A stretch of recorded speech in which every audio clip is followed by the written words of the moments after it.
Hello and welcome to Foreign Policy Focus, Episode 5. I am the show's host, Kyle. The show is doing well so far. I've been pretty happy with the download numbers and a few ratings and reviews on iTunes. So if you're liking the show, you like what's going on here, I would just ask that you share the show on Facebook or Twitter, recommend the show to friends, and leave me a rating and review on iTunes. All these things will help the show to grow. It will help the show to reach new audiences, and it will encourage people to tune in and listen. So if you can help me grow the show, it will be great, because the more people that are informed about America's foreign policy, the more we could get people to tell their legislators that they don't want this interventionism and, really start making some demands that we change what we're doing here. Because as you're going to see from today's show, all the effects of our foreign policy are pretty disastrous around the world. With that, we'll get into our first topic today. We're going to start with Mosul. There is some news coming out of Mosul again after a lull for the past couple months, after the Iraqi army finally took eastern Mosul from ISIS. They had a little bit of a pause where they didn't do very much offensive movements against ISIS.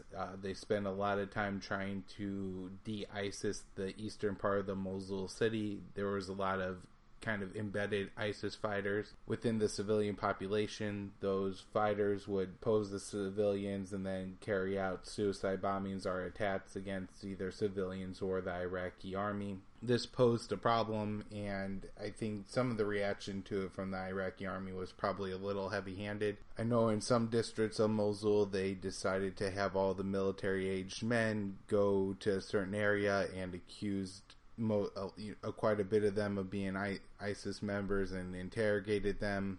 A lot of them turned out not to be ISIS fighters. There are reports that some people who were accused of being ISIS fighters and denied are still being held. You have a situation where a lot of people are informing on fellow Mosul citizens, and those citizens may or may not be actual ISIS fighters. So it's hard to tell what's going on there. I'm sure a lot of the civilians are scared, because it's quite a disturbing situation to have the possibility of suicide bombing going on all the time. But it does look like at least some of the suicide bombings have slowed down in eastern Mosul, enough for the Iraqi army to start concentrating on western Mosul. Some interesting news coming out of western Mosul is that a suicide bombing was carried out against the Iraqi army there. One of the suicide bombers was a former Guantanamo Bay detainee. The man was a British citizen who was imprisoned in Guantanamo Bay for a few years, likely tortured. At the request of the British Prime Minister, he was eventually freed from Guantanamo Bay. He actually received quite a large settlement, I believe, from the UK government, and then took that money and went to Syria and eventually ended up joining up with ISIS and in Mosul and carried out a suicide bombing against the Iraqi troops. You have a situation where this man was locked up in Guantanamo Bay, possibly tortured. He definitely saw other people that were tortured. He may or may not have been a terrorist beforehand, but coming out, he is obviously a terrorist since he carried out a suicide bombing. You have to ask yourself, is this the natural consequence of locking hundreds of people up in detention center, torturing hundreds of them, at times, doing some pretty nasty kind of torturing, waterboarding, and subjecting these men to things they consider against their religion? There's a lot of force feeding.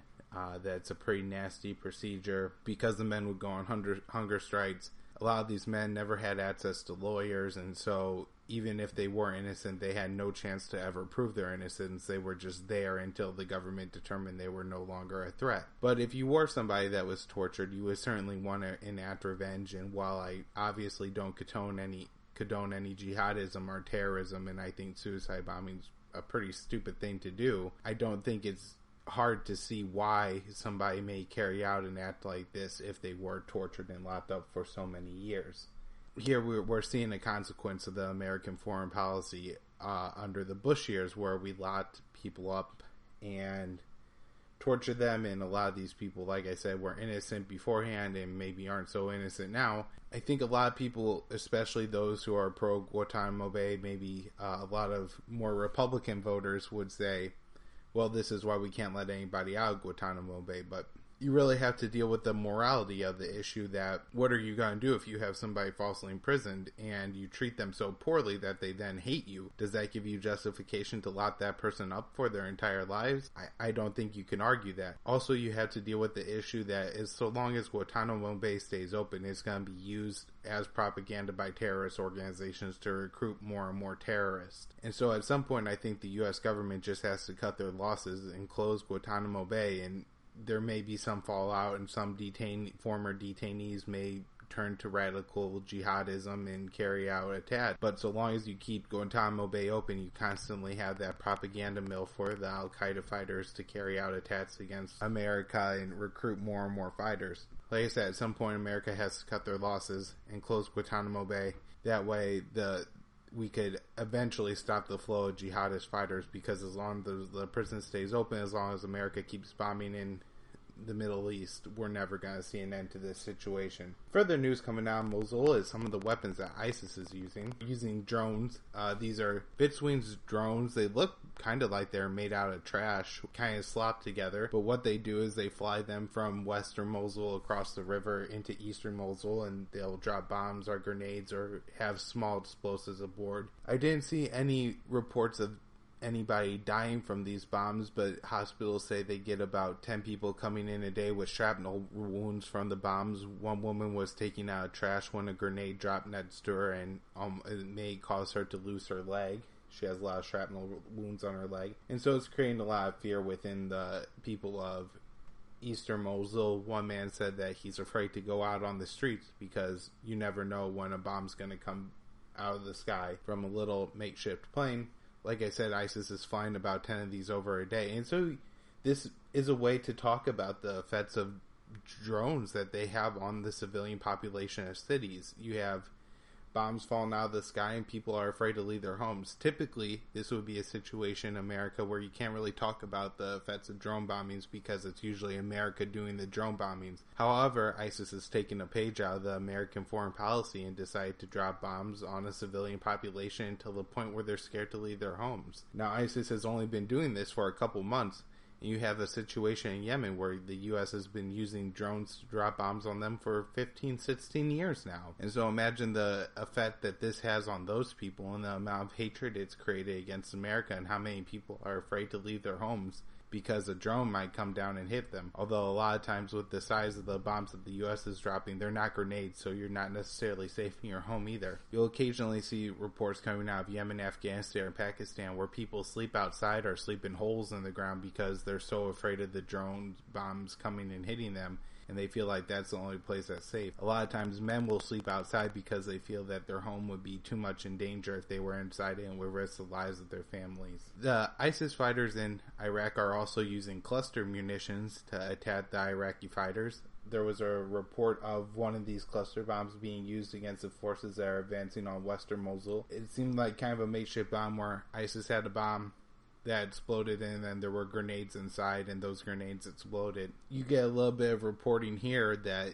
cluster bombs are illegal, but nobody will ever report on the illegal cluster bombs being used by Saudi Arabia and Yemen. So we have a situation where the media is at least willing to talk about the negative effects of cluster bombs. And the Iraqi forces are finally starting to make some progress getting into western Mosul. They have started to advance on some of the outskirts of the city from the south. It looks like they're going to have a lot of trouble crossing the river from western to eastern Mosul, so they're going to try to cross into western Mosul from south of the city. We'll see what happens here. I know that in eastern Mosul, the city wasn't quite as reinforced as western Mosul was, and the Iraqi forces had a hard time invading. They do have American fighters closer to the front lines, and the Americans are flying a lot more air raids of western Mosul to try to take out the ISIS strong point. So hopefully the ISIS fighters will be cleansed of the city and the civilians could go back to living normal lives. However, it could be quite the messy situation and could take a long time to liberate Mosul. A final story out of Iraq is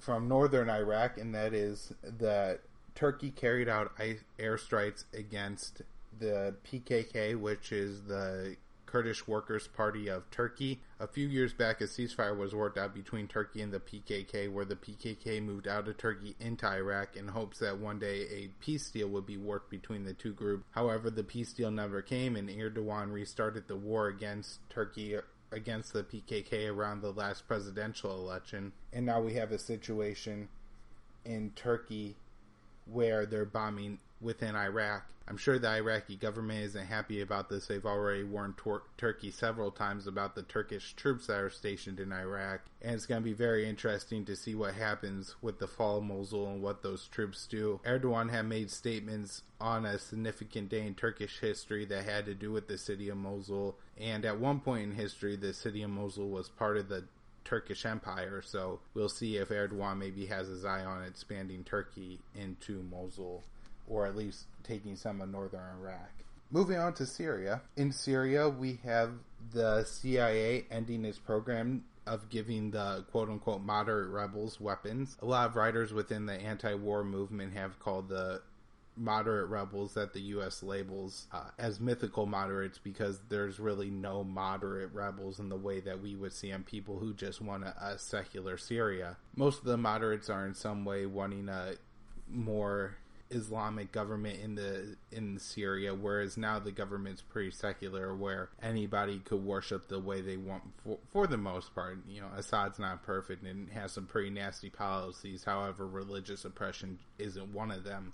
But for the past 3 years or so, the U.S. government has been arming the mythical moderate rebels with weapons ranging from machine guns to, at one point, they were even giving them surface-to-air missiles. It's unknown exactly why the programs stopped. The two possibilities, or the two most likely possibilities, will be either that Trump stopped it once he took office. This is something that he had talked about on the campaign trail, saying that we don't know who we're giving weapons to, so we should stop giving weapons to Syrians. This makes a lot of sense to me, that Trump would have stopped it once he took office. Like I said, since he talked about it on the campaign trail, and if he did, good move on Trump.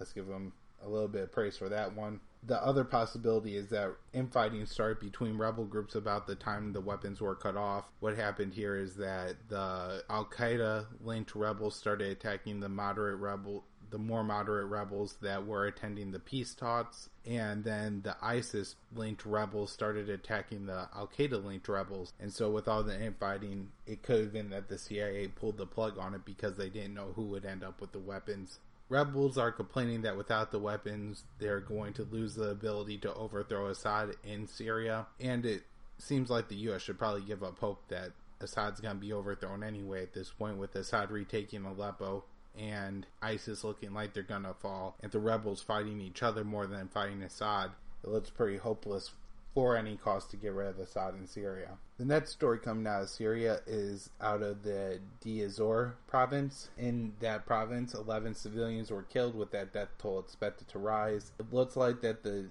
civilians were probably killed by a U.S. airstrike. The U.S. is the country that's bombing the most in that region. However, Syria occasionally bombs in the region as well. ISIS controls most of the Deir ez-Zor province, except for a small part of the city of Deir ez-Zor and a military base Syria has there, so it could have been the Syrians protecting their military base as well. Also coming out of Deir ez-Zor, the Kurds have finally advanced up to Deir ez-Zor and have made some progress in the province. The Kurds have also taken a few villages in the Raqqa province. These moves by the Kurds are part of their overall strategy to surround the city of Raqqa and eventually take it from ISIS. We will see in the future if they will be able to actually take Raqqa from ISIS, or if the Syrian government or the Turkish government will get in the way of them being able to do this. Turkey has plans to move towards Raqqa once they finish taking al-Bab from ISIS, and with the Kurds planning on surrounding Raqqa, it looks like Turkey will have to go through the Kurds to get to Raqqa, and I've been talking about it on the podcast a lot. It will be interesting to see what happens when this conflict comes about, when eventually the Turkish government runs into the Syrian Kurds. Speaking of Turkey and al-Bab, Turkey has killed at least 11 more civilians in the city with their airstrikes. Turkey continues to report they're making progress in the city. However, it's unknown how much progress they're making because ISIS still controls a large part of the city. Moving our focus towards Yemen, the UN reports that up to 1 million Yemeni civilians who were internally internally displaced are returning home. Typically this would be good news, but in this case it is not. The people in Yemen are returning home because in the areas they fled to, they're unable to get any assistance, financial assistance from the government. Yemen has a system where a lot of people receive government pensions, and whenever you flee your home and you're living maybe in kind of a makeshift almost tent, the mail service isn't coming, and so you're not getting any money that way. A lot of these areas have no medical assistance available, and food is in very short supply, and so for the Yemenis it's really not an option to stay in these areas anymore, and they have to look to return home. However, returning home is where they fled from because it was dangerous. Either there's a fear of Saudi bombs falling on their homes, or attacks from the Houthi, or attacks from Al-Qaeda, because Al-Qaeda controls a lot of territory in Yemen. There's a lot of threats around, so this is very concerning for Yemen.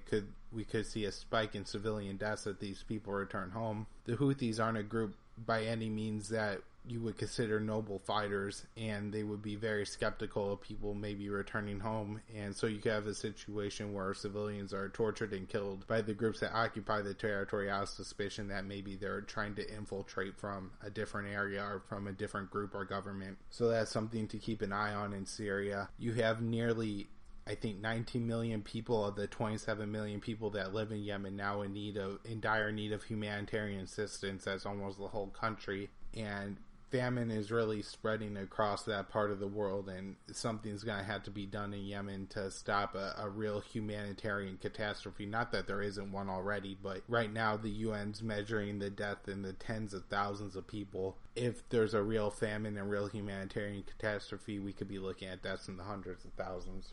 Jumping across into Africa, there is a situation in South Sudan now where a famine has been declared in parts of that country. South Sudan's a country that saw a lot of U.S. intervention under the Obama administration while Hillary Clinton was Secretary of State. The country of Sudan had been in civil war for several years, and the U.S. government organized a way for the country to break into two with Sudan and South Sudan. However, when South Sudan became its own country, there was a lot of interest where a lot of money could be made, and what happened was that another civil war started in South Sudan. While it's certainly not the U.S.'s fault that there's war in Sudan in general, because it's an area of the world where there's just a lot of war. There's a lot of tribal leaders who want power and are willing to do some pretty nasty things to get that power. The U.S. intervened in the country and really stuck their noses in there, and so now that we have a situation where the U.S. shouldn't have been involved in Sudan at all, and there should have been no hostility towards the U.S. from the Sudanese at all. Since we've intervened in the country, now our name's on it. Now we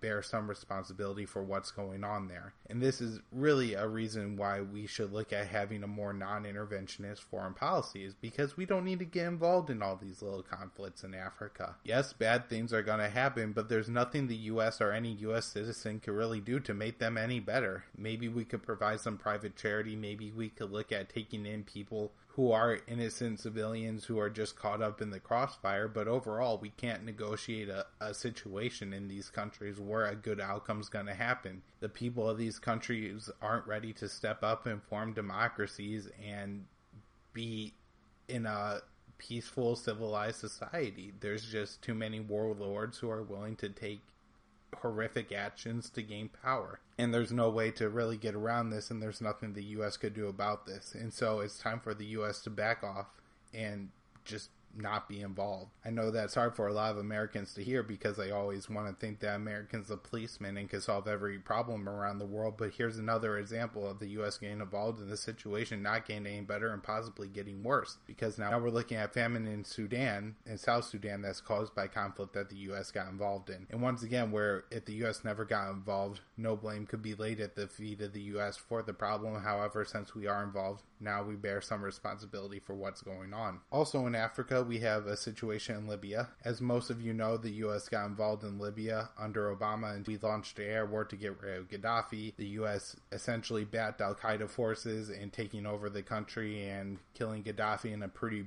brutal way. Pretty much as soon as Gaddafi was killed, a massive refugee crisis started, and you had hundreds of thousands of people from Africa trying to flee across the Mediterranean Sea into Europe. Many people have died in attempts to make this trip. A recent story out of Libya showed that 74 bodies washed ashore after trying to flee Libya into Europe. This has happened over and over again. I believe at least 4,500 people died trying to make the trip in 2016 alone, and those are just the numbers that we know of. I'm sure there's plenty of people who tried to make the trip, get about halfway across into Europe, and then die. You also have a situation here where there's a lot of just brutal people who will take money from people looking to flee. So you have smugglers who are just awful people, and what they'll do is they'll put people on boats that have too many people on them and will knowingly end up capsizing, or don't have enough fuel or power to make it all the way across the sea, knowing that these people are going to die, however, just looking for their cut of the money and getting them,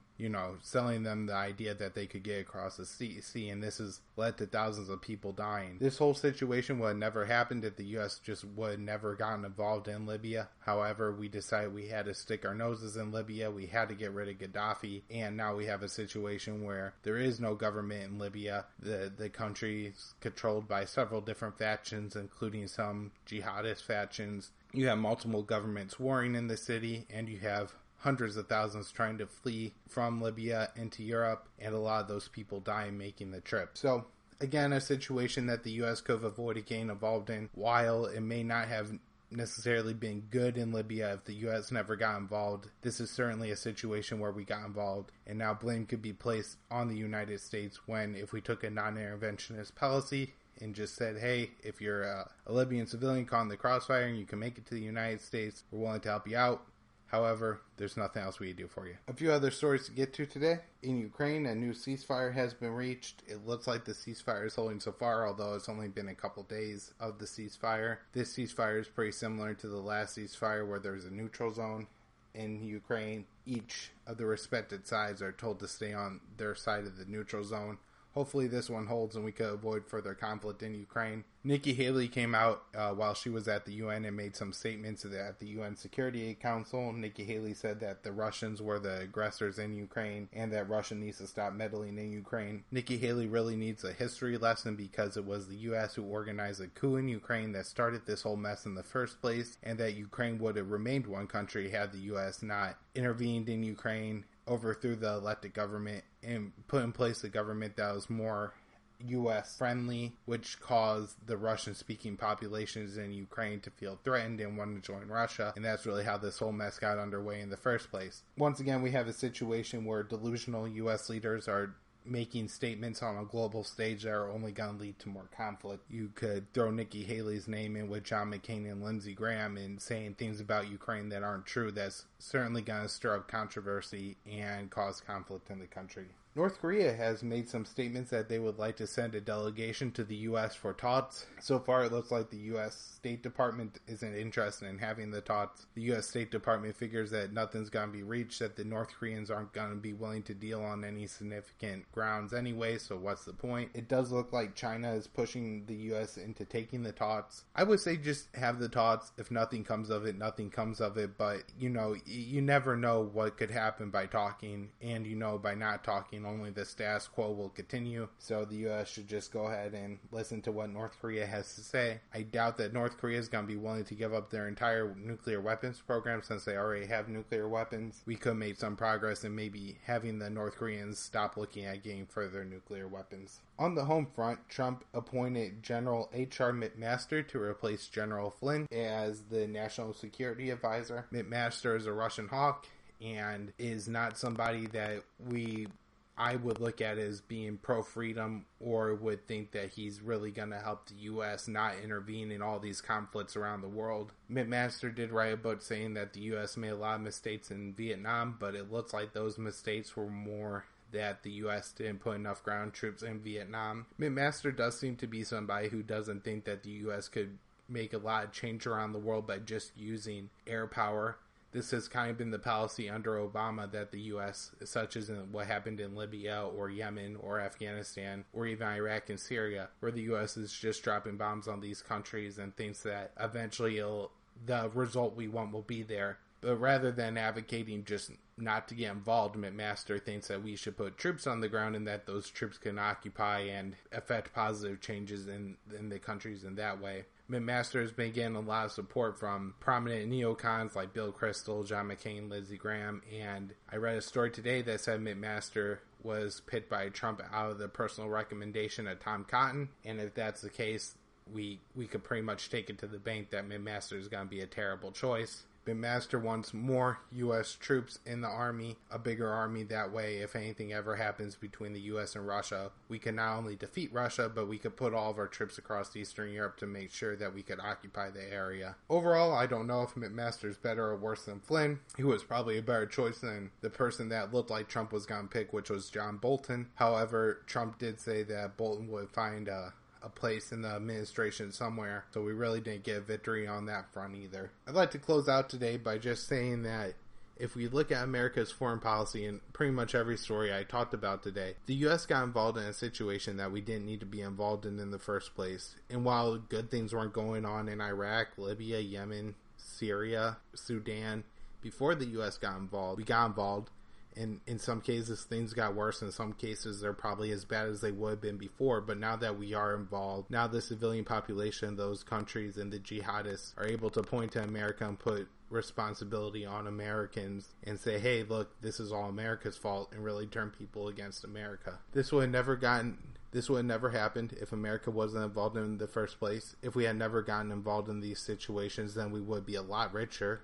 We would have lost less troops in these places. There'd be a lot more Americans alive. There'd be a lot less American soldiers dying from PTSD and wounds, physical disabilities gained from the wars. It seems pretty clear that we need to take a policy of non-interventionism and just stop getting involved in all the business around the world. Alright guys, that'll do it for today. Just a few plugs to end it out. If you like what I'm doing here, please give me a rating and review on iTunes and share the show. You can find the show at foreignpolicyfocus.libsyn.com. You can find the show at kylesfilesblog.com or on facebook.com/kylesfiles. Files in both of those is spelled F-Y-L-E-S. You can follow me on Twitter at KYAAA. And you can find all my work at the libertarianinstitute.org on the blog there, and I recommend checking out the Libertarian Institute because they have a lot of great news, a lot of great foreign policy news. Have a good day everybody. I'll be back on Friday.